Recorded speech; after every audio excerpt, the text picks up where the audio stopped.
Hi, I'm Paul Stamets. I'm with two other fellow Earthlings, Anton and Lauren, and they have a great example of companion cultivation of plants and mushrooms. Hi, I'm Anton, and these are some great cultivated mushrooms that we're growing. We've got some oyster mushrooms, pink oyster, yellow oyster, and blue oyster.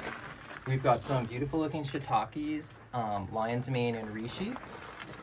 And then in the same shed, we're growing some great sprouts and starts for our garden above the mushrooms. And Lauren, what do you see about this?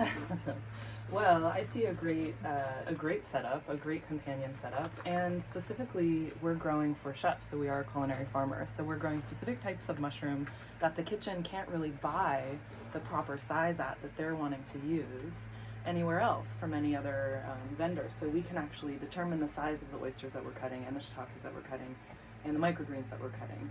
And so it's a really cool way to be able to choose the size of growth that we're hoping to cultivate for our relationship and partnership with the kitchen. And there's no fresher source than being able to pick the mushrooms and get them to the kitchen within an hour.